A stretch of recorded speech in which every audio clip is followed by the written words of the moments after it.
नमस्कार, जेके अपडेट में आपका स्वागत है। मैं हूं अश्विनी गुप्ता। दोस्तों, आखिर क्यों बना एसपीओ अपनी पत्नी का हत्यारा? कैप्शन तो आपने पढ़ ही लिया होगा। अभी जिसने ज़िंदगी को देखना था, अभी जिसने खुली हवा में सांस लेनी थी, पर उस 8 माह की बच्ची को उसके पिता ने कोख में ही मार डाला। आखिर उसका क्या कसूर था? आखिर उस माँ का क्या कसूर था जिसे पति ने कुल्हाड़ी के वार से मार दिया? जी हाँ, हम बात कर रहे हैं उस आशा देवी की और उसकी आज जन्मी 8 माह की बच्ची की, जिनका हत्यारा कोई और नहीं, खुद का ही पति व पिता है। आपको ज्ञात ही होगा कि कल बिलावर के दरालता में जिस प्रकार से पुलिस विभाग के एक एसपीओ मोहनलाल ने अपनी पत्नी और उसके पेट में पल रही 8 माह की अजन्मी बच्ची को मार डाला। आखिर क्या कारण था? क्यों मोहनलाल ने उन्हें मारा? क्या इसके लिए मात्र मोहनलाल ही दोषी है या कोई और भी इन दोनों के कत्ल के लिए जिम्मेदार है? पहले हम आपको पूरा मामला बताते हैं कि कल धरालता में मोहनलाल के घर पर क्या हुआ।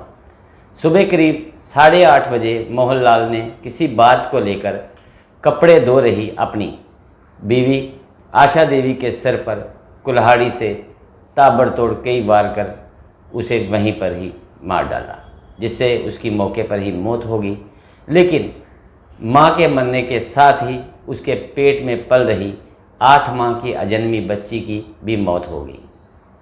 आशा की मौत की जानकारी महानपुर के बनोड़ गांव में उसके मायके घर पहुंची तो सैकड़ों की संख्या में मायके वाले दरालता पहुंचे और उन्होंने मोहनलाल के घर को आग के हवाले कर दिया। तब तक पुलिस आशा देवी के शव को कब्जे में ले चुकी थी और मोहनलाल के माता पिता को भी हिरासत में ले लिया गया था। लेकिन फिर जैसे तैसे पुलिस ने हल्का बल प्रयोग करके लोगों को मोहनलाल के घर से हटाया और घर में लगी आग पर काबू पाया। मामला यहीं शांत नहीं हुआ। जैसे ही पोस्टमार्टम के बाद मायके पक्ष को आशा व उसकी 8 माह की बच्ची का शव मिला तो वो शव को लेकर फिर से मोहनलाल के घर पहुंच गए और बच्ची के शव को उसी घर के आंगन में दफन कर दिया, जबकि आशा का संस्कार उसी घर के करके शाम को उसकी अस्थियां साथ ले गए।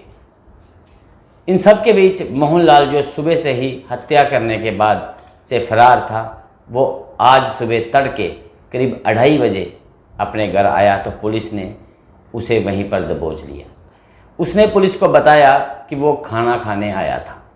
अब इन सब के बीच किसी का भी ध्यान उस बच्ची की तरफ नहीं गया जो 6 वर्ष की है और जिसने सब कुछ अपनी आंखों से देखा। ये बच्ची आशा देवी की पहली बच्ची है जो कि अब मायके वालों के पास है। पर क्या कभी ये बच्ची इस दिल दहला देने वाली घटना को भुला पाएगी? आखिर क्या वजह थी जो मोहनलाल ने आशा देवी को मार डाला? इस पर मायके पक्ष का कहना है कि मोहनलाल का कहीं पर अफेयर चल रहा था, जबकि वो अपनी पत्नी पर भी शक करता था। मारपीट इनके घर में कोई नई बात नहीं थी। इससे पहले भी बीते वर्ष मोहनलाल ने आशा देवी को इतनी बेरहमी से मारा था कि मायके वालों को उसका उपचार पठानकोट में करवाना पड़ा। फिर वुमेन सेल व पंचायत के दखल के बाद आशा अभी 6 माह पहले ही मायके से ससुराल लौटी थी। अब सवाल ये भी उठता है कि अगर मायके वालों को सब कुछ पता था तो क्यों उन्होंने आशा देवी को उसके जल्लाद पति के पास भेज दिया? क्यों पुलिस ने मारपीट करने व गहरे घाव देने के लिए मोहनलाल को पहले सज़ा नहीं दी? जिन लोगों ने कल मोहनलाल के घर को आग लगाई, क्यों उन लोगों ने समय रहते मोहनलाल को सबक नहीं सिखाया? जिस युवती का या महिला का मोहनलाल के साथ न कथित रूप से नाजायज़ रिश्ता है, क्यों उनसे पुलिस ने पूछताछ नहीं की? ये कुछ ऐसे सवाल हैं जिनके जवाब अगर समय रहते मिल जाते तो आज शायद आशा देवी और उसकी 8 माह की अजन्मी बच्ची जिंदा होती। जिस बच्ची को जिस घर के आंगन में खेलना था, आज उसी घर के आंगन में वो मिट्टी की गोद में सदा के लिए सुला दी गई। अब सबसे बड़ा सवाल समाज से करते हैं कि क्या वजह है जो पति पत्नी का तनाव इतना बढ़ जाता है कि एक दूसरे को मौत के घाट उतारने से भी गुरेज नहीं हो रहा है। पर इन सब के बीच उन बच्चों का क्या जो जिस सब कुछ अपनी आंखों से देखते हैं और तमाम उम्र उन दृश्यों को अपने जहन से बाहर नहीं निकाल पाते हैं। ऐसे में समाज का अब दायित्व बनता है कि वो अपने बच्चों को शादी से पहले ऐसे संस्कार दें कि वो शालीनता की हदों में ही रहें, उन्हें कभी पार ना कर पाए। तो मुझे अश्विनी गुप्ता को फ़िलहाल दें इजाज़त और इन सवालों को आप भी ज़रूर टटोलने का प्रयास करें। धन्यवाद।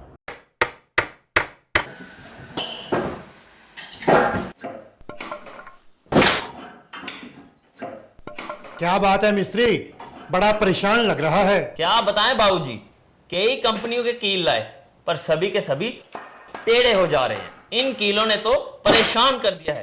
परेशानी दूर करनी है तो आरके इंडस्ट्रीज के स्ट्राइक ब्रांड के कील और कब्जे ही उपयोग करो, जो देते हैं मजबूती की गारंटी।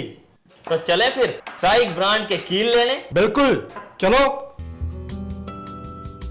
स्ट्राइक ब्रांड लगाओगे तो मजबूती पाओगे और परेशानी को भी भगाओगे।